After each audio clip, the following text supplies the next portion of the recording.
누가복음 7장 11절에서 17절까지 말씀입니다. 함께 봉독하시겠습니다.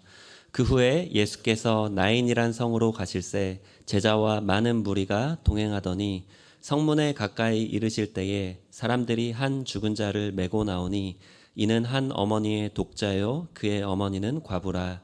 그 성에 많은 사람도 그와 함께 나오거늘 주께서 과부를 보시고 불쌍히 여기사 울지 말라 하시고 가까이 가서 그 관에 손을 대시니 맨 자들이 서는지라.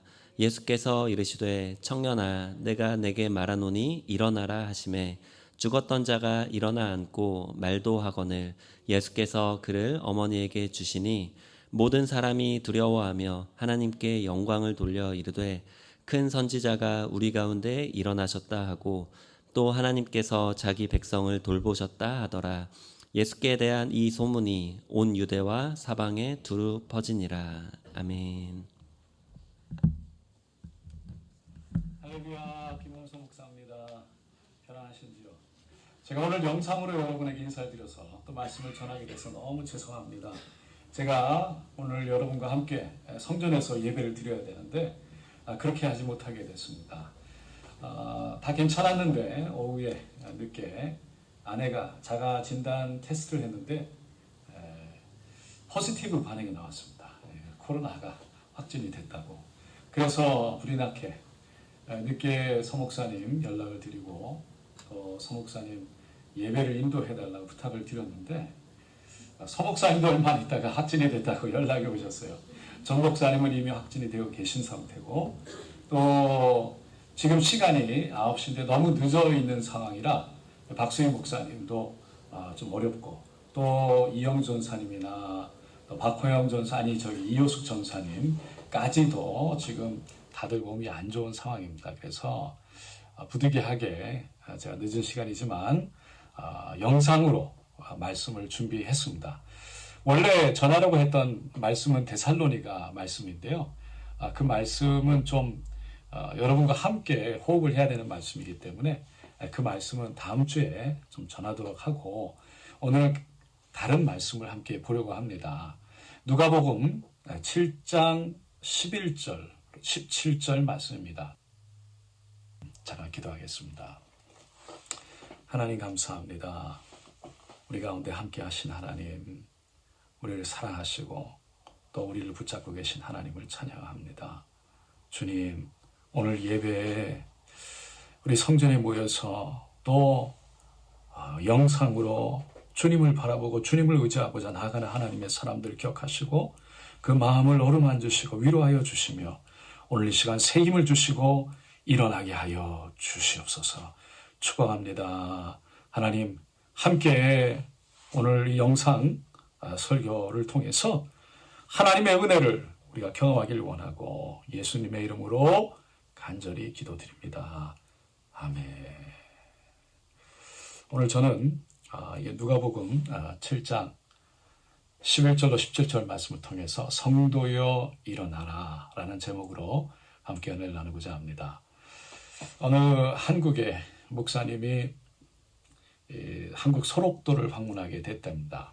그곳에서 이 나환자들이 성도님들과 함께 예배를 드리는데 목사님이 이렇게 뒷자리에 앉아서 기도 소리를 듣게 되었어요. 그런데 아주 투박한 충청도 사투리가 섞인 그런 말이 계속 반복돼서 나오는 거예요. 하나님, 이 은혜가 이렇게 큰데 이 은혜를 어떻게 다 갚는데요? 어떻게 다 갚는데요? 그러면서 반복해서 얘기하는 거예요.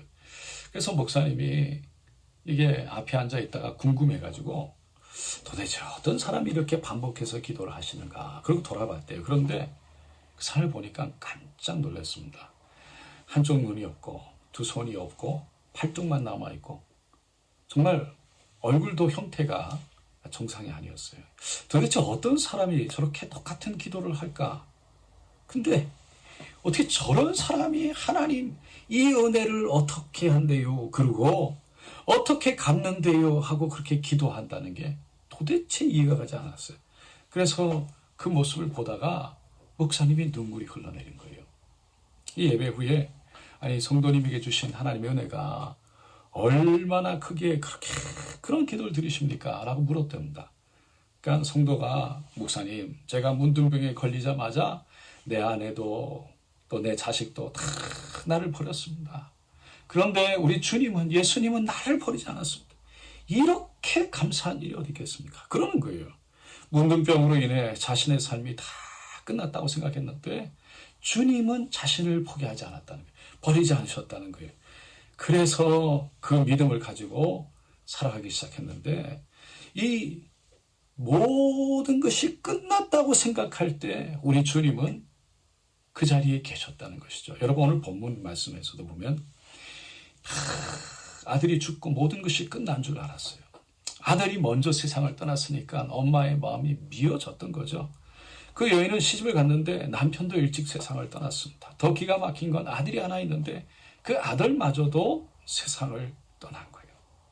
그래서 여인이 살고 있던 그 나인이라는 동네, 이 즐거움이라는 뜻을 갖고 있는 동네인데 이 초상이 났으니까 이 즐거워야 되는 동네가 지금 온통 슬픔으로 가득 차게 된 거예요.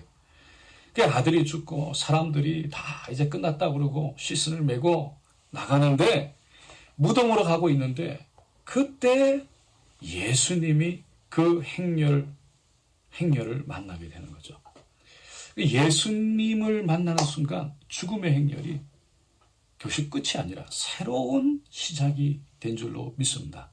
사랑하는 성도 여러분, 우리의 삶도요, 끝이라고 생각되어지는 순간들이 참 많이 있죠.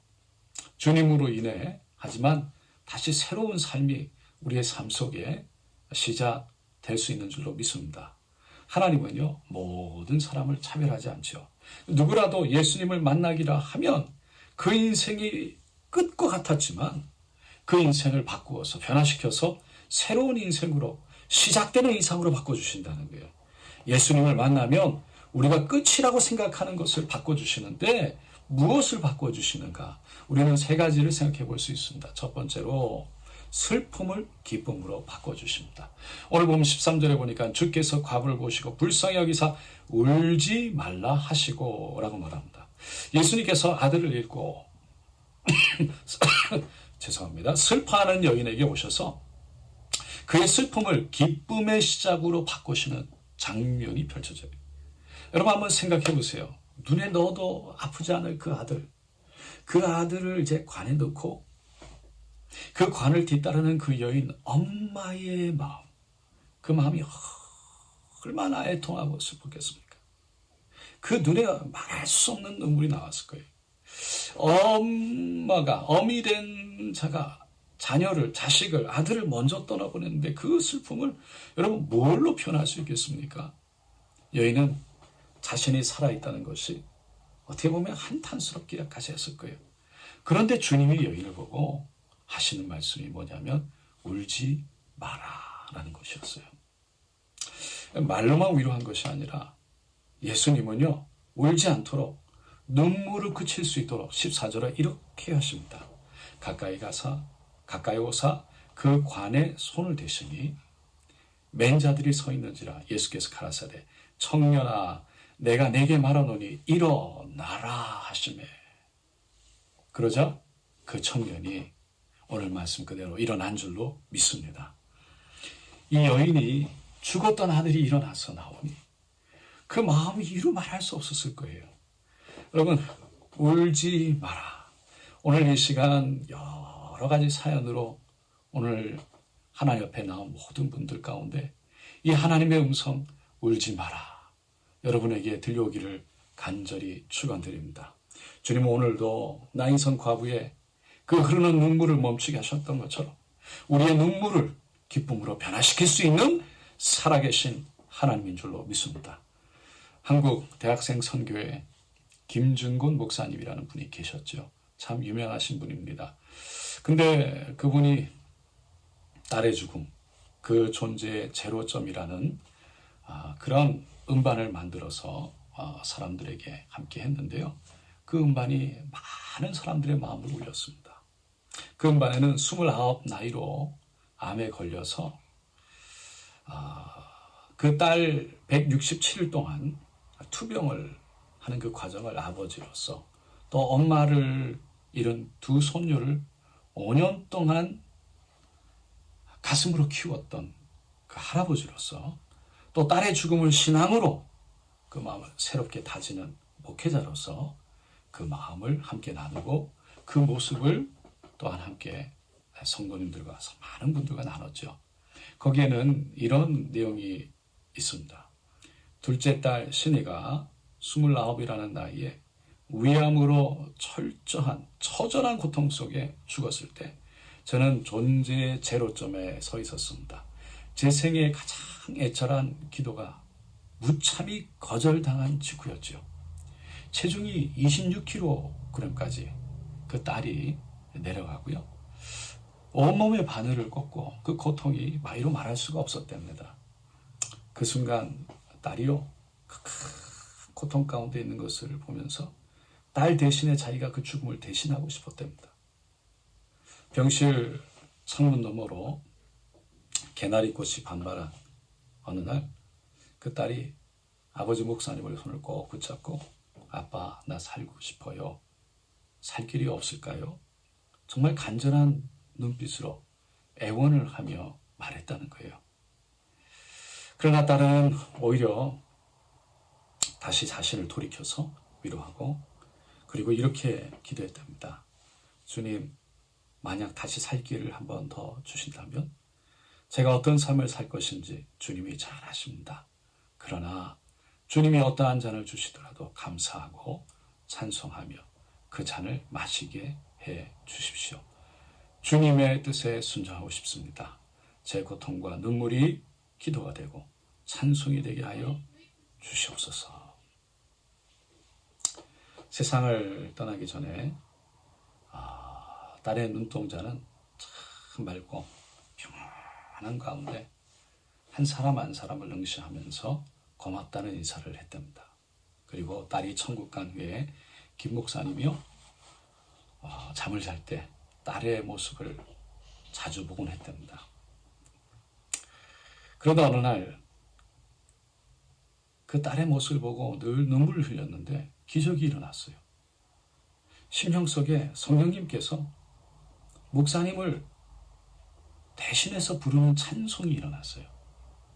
부활하신 주님이 슬픔에 빠져있는 목사님에게 찾아오신 거예요.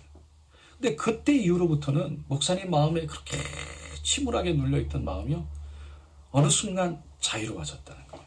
하늘의 아버지 그 하나님께서 땅의 아버지 자신보다 더 딸을 사랑해서 너무 필요하시기에 더 좋은 곳으로 인도하신 그 하나님을 바라보게 됐다는 것입니다. 그러면서 슬픔이 사라지고 마음속에 기쁨이 일어나기 시작했대요. 기쁨의 찬송이 나왔다는 거예요. 여러분, 주님은요, 우리의 아픔과 고통과 슬픔을 다 알고 계십니다. 그래서 주님은 우리에게 찾아오셔서 우리를 위로하기 원하시고, 또 우리의 눈에서 눈물을 씻기를 원하십니다. 그런 주님을 찾고 찾으면 주님이 만나주시고, 그리고 그 슬픔을 기쁨이 변화되게 하셔서 우리의 삶 속에 은혜와 축복 가운데 늘 우리와 동행하실 줄로 믿습니다. 두 번째로, 주님은 우리의 절망을 희망으로 바꿔주시는 분입니다. 오늘 본문에 나인성 과부의 아들이 죽었을 때 그 관을 메고 나오는 행렬은 많은 사람들이 함께 슬픔과 아픔과 절망의 행렬이었어요. 끝났다는 행렬이었어요. 근데 누구라도 그 절망의 행렬을 멈출 수 있는 사람이 없었어요. 멈추기는커녕 다 눈물을 흘리면서 그 뒤를 따라야만 했죠. 근데 예수님은 어떠셨습니까? 그 절망의 행렬을 멈추셨어요. 따라가신 것이 아니에요. 그리고 그 관에 손을 대고 청년아 일어나라 라고 말씀하셨어요.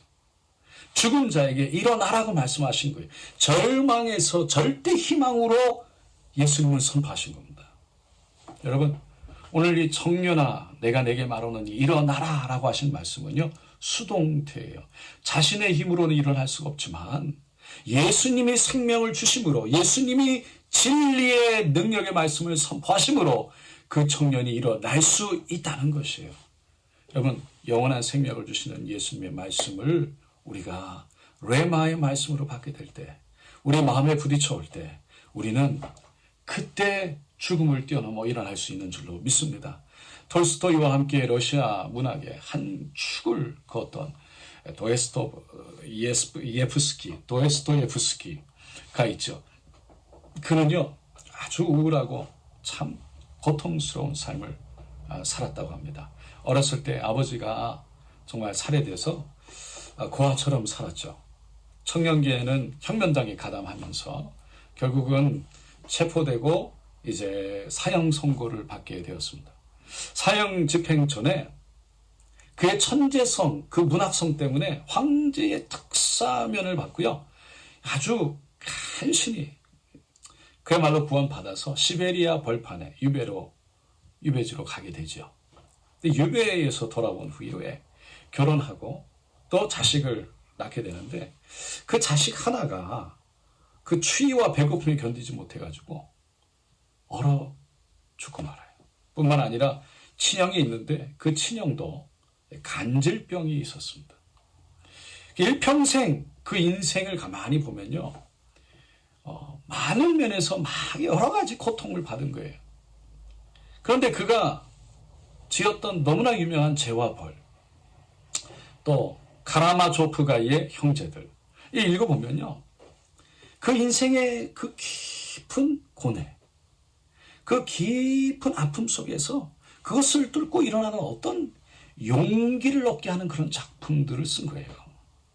그것은 그가 인생의 고통, 절망을 경험하면서 그걸 그대로 받아들인 것이 아니라 그것을 예수를 만나고 뛰어넘었기 때문이라는 겁니다. 절망을 희망으로 바꾸시는 예수님을 만났기 때문입니다. 예수님은 결국 그를 절망하도록 그 자리에 주저앉도록 하지 않고 붙들어 주셔서 하나님이 다시 일으켜 주셨습니다. 사랑하는 성도 여러분, 지금 혹시라도 절망 가운데 낙심하고 있는 분이 있다면 오늘 이 시간 살아계신 예수님을 붙들기를 원합니다. 성경에 보면 절망했던 사람들이 참 많이 나옵니다. 베드로를 생각해 보세요. 예수님을 배반하고 모든 것이 끝났다고 생각하고 갈릴리로 도망갔죠. 예수님을 배반한 그 마음속에 이제 예수님을 내가 버렸으니 예수님이 나도 버렸다라는 그 마음이 들었던 거죠. 그런데 예수님은 다시 찾아와 만나주셨어요.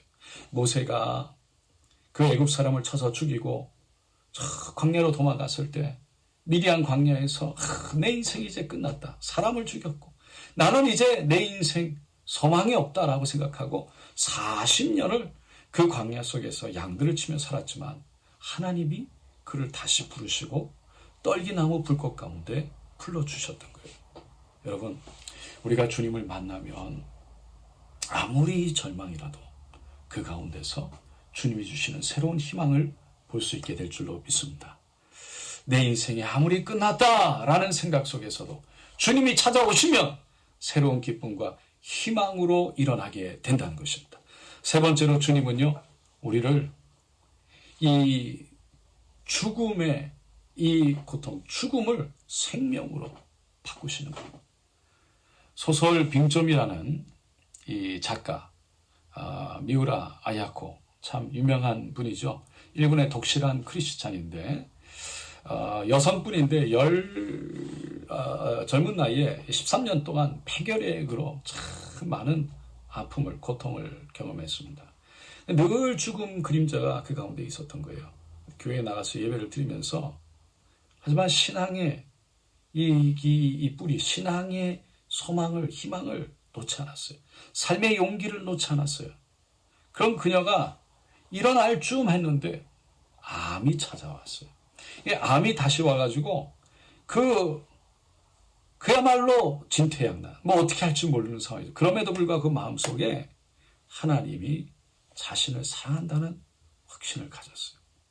그래서 암을 이길 수 있다라는 그 믿음 가운데 결국은 늘 기도하고 하나님과 동행하는 삶 가운데 폐결핵을 이겨내고 그리고 마침내 암을 이겨냈습니다. 그녀는 예수님을 만나면서 그 예수님의 만남이 자신을 죽음의 문턱에서 소생케 되었다, 회복케 되었다라고 고백합니다. 그래서 우리도 여러분 그 미야코의 그 하나님은 우리의 하나님이 되시는 줄로 믿습니다. 나인상 가부의 하나님은 우리의 하나님 되시는 줄로 믿습니다. 주위의 모든 사람들이 다 끝나고 했지만 주님께는 그 죽음의 행렬이 끝이 아니었습니다. 새로운 생명의 시작이었다는 것이죠. 여러분, 우리의 생명은 예수님을 만날 때 변화됩니다. 우리의 문제는 예수님을 만날 때 해결됩니다. 예수님께서 골고다 십자가 언덕에 못 박혀서 그 모든 물과 피를 다 쏟으실 때 그 옆에 달려있던 여러분 강도들을 한번 생각해 보세요. 처절한 고통 속에서 그 중에 한 명이 예수님을 모셔드릴 때 죽을 수밖에 없고 저주 속에 끝나야 될 그 인생이 새로운 생명을 얻어서 낙원으로 들어갔던 것, 그게 됐던 것입니다. 여러분, 죽음의 고통을 통해서 불안을 경험하는 사람, 또 인생의 실패를 통해서 절망을 경험한 사람, 인생의 또한 아픔을 통해서 죽음의 그림자를 경험하고 있는 사람, 여러분, 모든 것이 끝났다고 생각할 그때에 우리에게 가장 필요한 분은 바로 예수님이십니다. 예수님이 우리를 붙드시면 일어날 수 있는 줄로 믿습니다. 여러분, 나인성 그 성문은 사람들이 예수님을 만나기 전까지는 죽은 사람이 나가는 그 죽음 관이 가는 문이었지만 예수님이 그 자리에 오셨을 때 슬픔과 절망의 문이, 죽음의 문이 생명의 문으로, 기쁨과 감사의 문으로, 축제의 문으로 변하게 된 줄로 믿습니다. 여러분, 즐거움이란 뜻의 그 나인성의 그 뜻이 온전히 회복되어지게 된 것입니다. 오늘 이 자리에 계신 여러분, 우리 안에 예수를 만나서 구주로 삼고 우리의 인생의 모든 죄가 용서함 받고 하나님의 자녀가 된 그 기쁨의 은혜가 오늘 다시 한번 회복되어지는 역사가 일어나기를 예수님의 이름으로 축원드립니다.